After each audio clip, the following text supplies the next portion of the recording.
दोस्तों वीडियो में इस बात का विश्लेषण करेंगे कि चीनी के दाम देश में कहीं 60 तो कहीं 65 के पार गए। तो मोदी सरकार ने क्या नया आदेश जारी किया है, जिसके बाद विपक्षी नेता मजाक उड़ा रहे हैं, सवाल उठा रहे हैं कि क्या अनपढ़ लोग सरकार चला रहे हैं। चीनी के दाम 65 के करीब जाने को लेकर अरविंद केजरीवाल क्या कहते हैं, मोदी सरकार का मजाक उड़ाते हुए। पहले केजरीवाल का बयान सुनाते हैं, उसके बाद चीनी के दाम यहीं पर रोकने के लिए सरकार ने क्या आदेश जारी किया है वो भी आपको बताएंगे। पहले केजरीवाल मोदी सरकार का मजाक उड़ाते हुए, अनपढ़ सरकार कहते हुए क्या बोलते हैं, जरा सुनिए। दोस्तों, ऐसे लगता है जैसे मोदी सरकार बिल्कुल अनपढ़ लोगों की सरकार है। उन्हें यही नहीं पता कि क्या निर्णय ले रहे हैं और इस निर्णय का क्या असर होगा। इन्होंने गन्ने की खेती को इथेनॉल बनाने के लिए डाइवर्ट किया और इथेनॉल को पेट्रोल में मिलाना चालू कर दिया।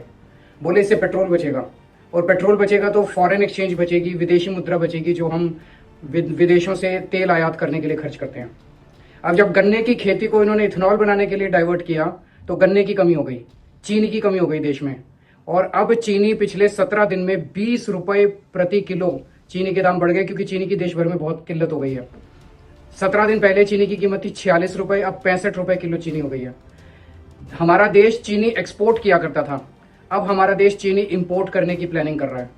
तो क्या बोले कि तेल के ऊपर जो फॉरेन एक्सचेंज जाता था उसको बचत करने के लिए इथेनॉल बनाया, और अब उस फॉरेन एक्सचेंज को हम चीनी को इंपोर्ट करने के लिए खर्च करेंगे। एक तरफ देश को दुखी किया कि इथेनॉल वाला पेट्रोल जो है उससे लोगों की गाड़ियां खराब हो रही है, माइलेज खराब हो रही है, और दूसरी तरफ लोगों को अब चीनी महंगी खरीदनी पड़ रही है।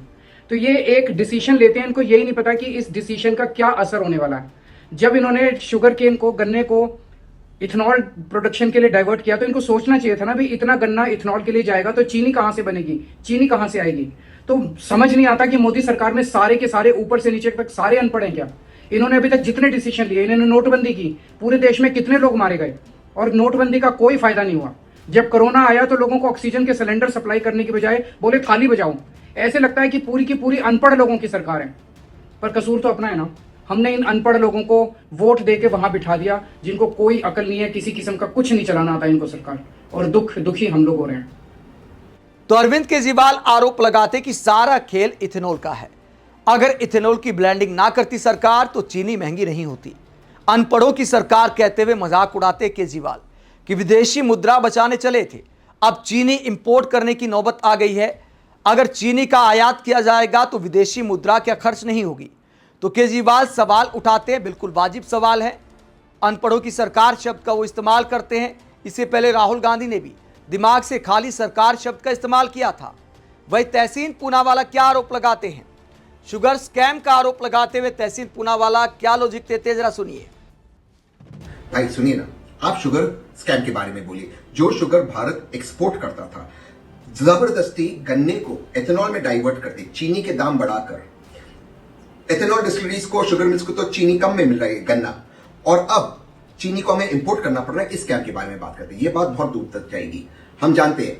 इसी के अलावा आपका जो कॉन्फ्लिक्ट ऑफ इंटरेस्ट है ये बताइए। और टीम भारत ने हमेशा एक बात बोली है, हम सबकी जांच होनी चाहिए, सीबीआई और ईडी द्वारा सार्वजनिक जांच होनी चाहिए।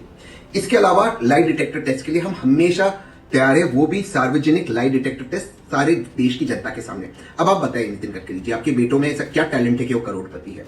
आप तो एक साधारण घर से मंत्री बने, अब हजारों करोड़ के मालिक कैसे बने सर आप? इसका भी जवाब दीजिए। ये सब आप कहते थे 15 रुपए में पेट्रोल लोगे, फ्लाइंग बस बनाओगे, ये करोगे वो करोगे, और कोर्ट में जाकर कहा एथेनॉल से मेरा कोई लेना देना नहीं पॉलिसी से। फिर खुद ही कहते एथेनॉल का जो पॉलिसी के पैरामीटर्स है हमने अमेरिका से कॉपी पेस्ट करके लिए, फिर खुद ही कहते हैं एथेनॉल 100 की फाइल पे मैंने साइन किया। ये सबकी अकाउंटेबिलिटी कौन लेगा? करते ना सीबीआई ईडी की जांच, आपकी और मेरी दोनों की करते ना लाई डिटेक्टर टेस्ट, आपका और मेरा दोनों सामने सामने करते। तैयार है आप? ये सब जो छिछोरापन हो रहा है ना, इससे हम डरते नहीं। शुगर स्कैम के बारे में बात होगी, दूर तक जाएगी बात। तो तहसीन पूनावाला भी शुगर स्कैम का आरोप लगाते हैं और सवाल उठाते हैं कि जिस चीनी का हम निर्यात करते थे उसे आयात करने की नौबत आखिरकार क्यों आ रही है। चीनी के दाम 65 रुपए के करीब कैसे चले गए। बात सिर्फ विपक्षी नेताओं के विरोध की नहीं है, सरकार के अंदर से कैसी आवाजें सामने आ रही हैं। मोदी सरकार के मुख्य आर्थिक सलाहकार, उन्होंने क्या आर्टिकल लिखा था इंडियन एक्सप्रेस में कुछ दिन पहले, ये खबर आप देख सकते हैं। सरकार के आर्थिक सलाहकार बोले E20 से गाड़ियों को नुकसान, E10 पेट्रोल फिर शुरू हो, फ्यूल में 30% एथेनॉल मिलाया तो खाद्य संकट संभव। तो दैनिक भास्कर ने उस आर्टिकल का हिंदी अनुवाद यहां पर छापा है, जो इंडियन एक्सप्रेस में अंग्रेजी में लिखा था वी अनंत नागेश्वरन ने। सरकार के मुख्य आर्थिक सलाहकार हैं, उन्होंने क्या लिखा था, किस आर्थिक संकट की बात की थी। पेट्रोल में एथेनॉल मिलाने का असर अब रसोई के बजट और पानी पर भी दिखने लगा है। रॉयटर्स की एक रिपोर्ट के मुताबिक इस सीजन में देश के कुल सालाना उत्पादन की करीब 10% लगभग 30 लाख टन चीनी को एथेनॉल बनाने में इस्तेमाल कर लिया गया। तो 30 लाख टन चीनी का इस्तेमाल किया गया है एथेनॉल बनाने में। रॉयटर्स की रिपोर्ट का हवाला दिया है दैनिक भास्कर ने। आगे बताया गया है इस वजह से अब सरकार आने वाले सीजन में एथेनॉल के लिए गन्ने के इस्तेमाल पर रोक लगाने की सोच रही है, ताकि देश में चीनी की कमी ना हो और इसके दाम बेकाबू ना हो। इसके साथ ही एथेनॉल बनाने के चक्कर में देश का जल स्तर भी तेजी से गिर रहा है। गन्ना एक ऐसी फसल है जिसे उगाने में बहुत सारी मात्रा में पानी लगता है। मुख्य आर्थिक सलाहकार का कहना है कि हमें सिर्फ एथेनॉल फैक्ट्रियों में लगने वाले पानी को ही नहीं, बल्कि उस गन्ने को उगाने में जो अरबों लीटर भूजल खर्च हो रहा है उसका हिसाब लगाना भी बेहद जरूरी है। जिस पानी से अन्य जरूरतें पूरी हो सकती थी वो गाड़ियों का ईंधन बनाने में बह रहा है। पानी के संकट के अलावा मुख्य आर्थिक सलाहकार ने अपने आर्टिकल में क्या लिखा, एथेनॉल की बढ़ती मांग को पूरा करने के लिए गन्ना, मक्का और चावल जैसी खाद्य फसलों को बड़े पैमाने पर एथेनॉल फैक्ट्रियों में भेजा जा रहा है। अगर एथेनॉल बनाने वाली कंपनियां ज़्यादा दाम देकर मक्का खरीदने लगेंगी तो पोल्ट्री और डेयरी इंडस्ट्री के लिए चारा महंगा हो जाएगा। नतीजा ये होगा कि अंडे, चिकन और दूध के दाम बढ़ेंगे, जिससे सीधे तौर पर खाद्य महंगाई को बढ़ावा मिलेगा। जब विपक्षी नेताओं से लेकर मुख्य आर्थिक सलाहकार सवाल उठा रहे हैं तो उसके बाद सरकार ने क्या आदेश जारी किया है। जब चीनी के दाम 15-20 दिन में 20 रुपए के करीब बढ़ गए तो उसके बाद सरकार ने क्या आदेश दिया है। भारत सरकार ने 10 मैट्रिक टन से अधिक मासिक चीनी इस्तेमाल करने वाले डीलरों के लिए स्टॉक सीमा तय कर दी है। सरकारी अधिसूचना के अनुसार ऐसे डीलर 15 दिनों से ज्यादा का स्टॉक नहीं रख सकेंगे। यह आदेश 1 सितंबर से 30 नवंबर तक लागू रहेगा। अगस्त से नवंबर के बीच गणेश चतुर्थी, दशहरा और दिवाली जैसे त्योहारों के कारण चीनी की मांग बढ़ती है। इस दौरान बिस्कुट और कन्फेक्शनरी कंपनियां पहले से स्टॉक बढ़ाती हैं।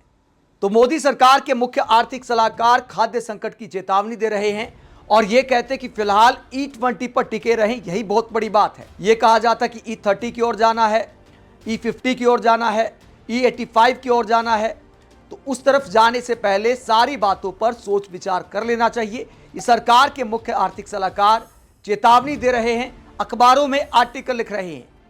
तो नितिन गडकरी और बाकी मंत्रियों को अपने कम से कम मुख्य आर्थिक सलाहकार की बात जरूर सुननी चाहिए।